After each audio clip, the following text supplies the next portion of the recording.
Hello, friends. Welcome to episode 370 of the Nope Coach podcast. I'm your host, Suzanne Kohlberg. If you are watching on YouTube, you will no doubt notice the bandage on my face. So I was umming and ahhing about, do I just pause the show until this is recovered, or do I keep soldering on? And if you're listening on the audio, you'll be like, what is she talking about? So basically, I had a BCC, a basal cell carcinoma, on my face, removed today. And yeah, I guess I just want to have that talk about sun safety because, we've all heard, sun's out, buns out. But what about, sun's out, cancer's out? It's totally a thing. And we all know, we hear the things, check your skin regularly, the same as, do your breast exams, all these sorts of things. And we're like, yeah, yeah, yeah. But do we actually make time to do the thing? And then when we see something, do we act on it quickly?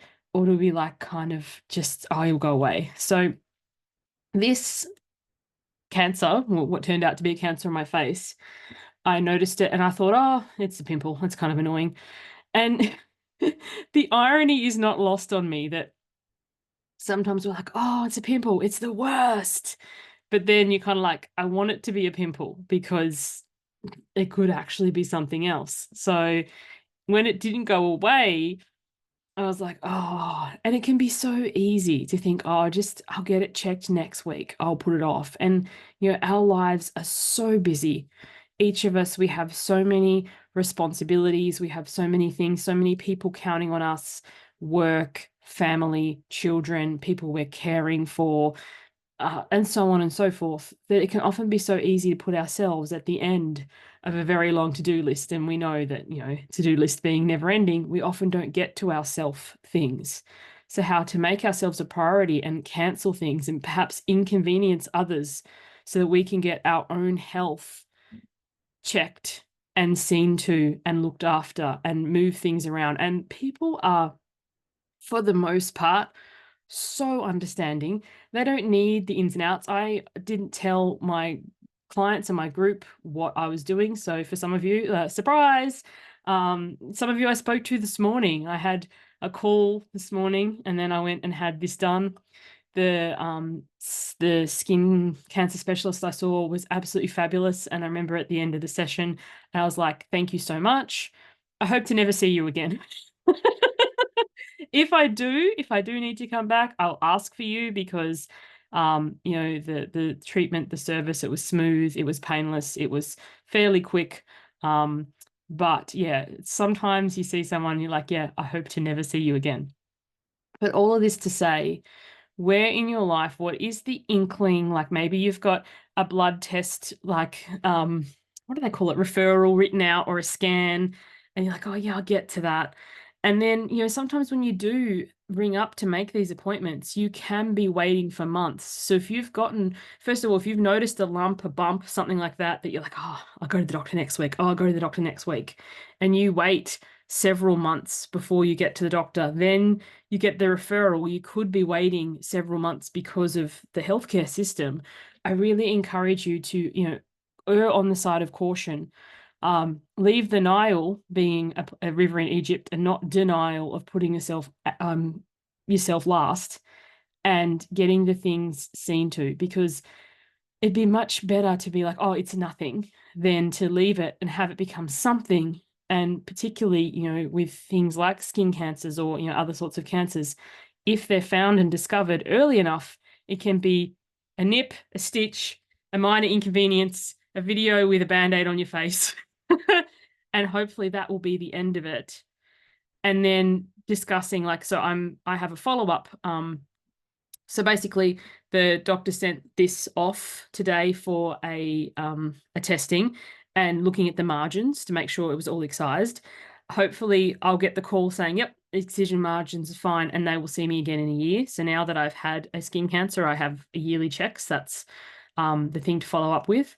But, looking that you do the follow-up and you take charge of your own health, because it can be so easy. As I said, I know what it's like to be like, oh yeah, I'll do it next week, I'll do it next week, I'll do it next week.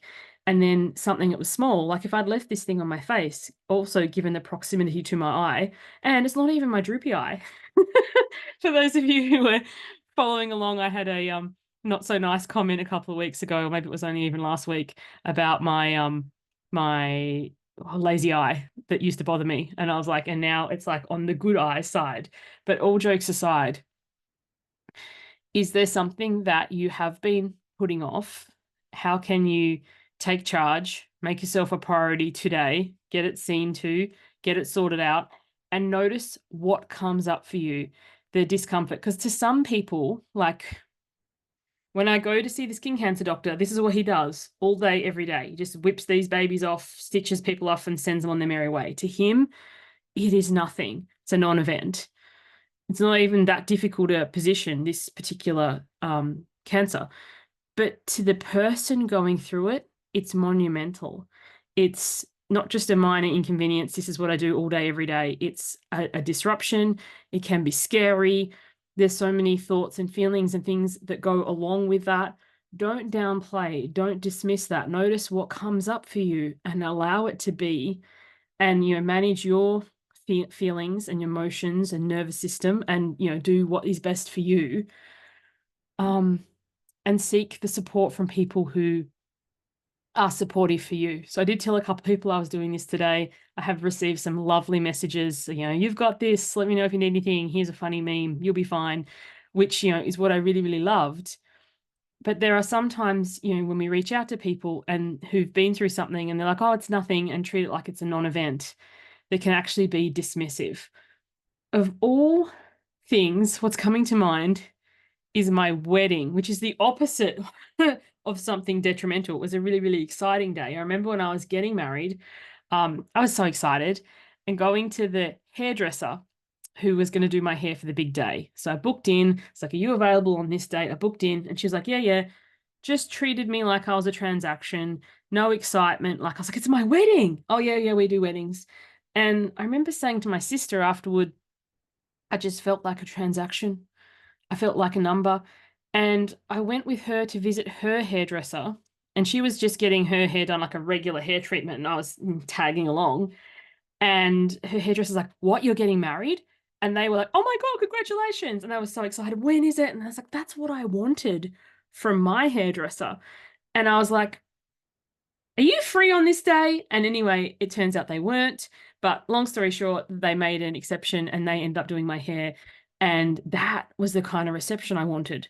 So whether it's, something that's scary, as in like, this is a potential cancer, or, big treatment diagnosis, or something that, your wedding day, or something for you that is profound for the person going through it, the support that you get needs to feel supportive for you.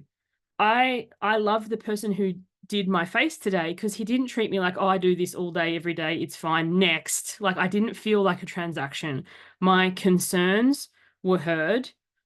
I felt heard, not just like I was spoken at, I was spoken to, conversed with. I was asked, like, how do you respond to local anesthetic? How do you respond to adhesive? How do you feel about the wound care afterward? That is such a big thing, because what to someone else, and I hope, for anyone listening who's ever worked with me as a coach, you never feel like it's like, oh, this is what I do all day, every day, but you are not just a number to me. And none of us are numbers. And it's funny. So after the removal, I had a little while to the bus, and I went into a bookshop, and on the way in, the person greeted me. Hi, how are you today? Like, we had a bit of a discussion. That makes so much of a difference than just like next, but also responding to that, connecting. In this last week, I've had some new people come to my email list. If you're listening to this, welcome. And I send it. Most people who are in business, you send a generic thanks for joining, and you ask a question. I will actually respond to those, and people are like, oh my gosh, I wasn't expecting a response. And I think so often we get stuck in our day-to-day routine rigmarole. This is what I do, that we can miss seeing people as individuals rather than numbers. Like for my YouTube, for example, at the time of hitting record, I have just reached 452 subscribers. If you are one of them, thank you very much. If you are not yet, I'd love for you to come and subscribe to me on YouTube. It's not just numbers. Each of those is an individual person. And, when you comment on my videos, I read them, I appreciate them, I respond to them. And, all of these things, your life is what you make it. And you need to kind of be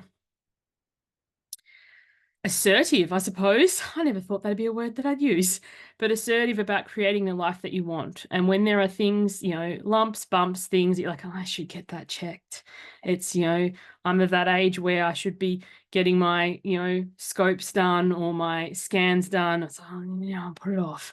Like, really, as cliche as it sounds, don't put off to tomorrow what you can do today. And also advocate for yourself in getting the care that you need. If you feel like you aren't being heard, your concerns are being dismissed, you're just being treated as a number, you can get a second opinion, whether that be a second medical opinion and finding someone else to work with you medically, or as in my case, a second opinion is in, I'm going to work with this provider to get my wedding hair done rather than this one. Because what you allow will continue, and you teach people how to treat you. And there are some things that I don't mind so much about. I can be like, let's just get this done. But just to say to someone hello, to connect with them. The person who did my lawn last week, we had an awesome discussion about YouTube of all things, and he has a massive YouTube following. Moz's Mowing. If you're into like lawn care, go check him out. But when you have that, it just brightens your day and makes the mundane and getting through the ticking the boxes so much different. Take that moment to talk to the person as an individual, whether they're greeting you at the door to the bookshop or, taking the ticket as you hop on the bus on the way home. And that can just make the world of difference in what might be an otherwise challenging time. So hope this has been helpful. Hope this is encouraging you. If there is something you've been putting off, blood test, scan, difficult conversation, putting a job application in, starting a business, writing that book, publishing that first post, whatever it is, big or small, take this as your, sign to get it done today. Thank you so much for tuning in. Hope to catch you on the next one. And I don't know what the next one will be like in the progression and healing of my face. So thanks for tuning in. Bye for now.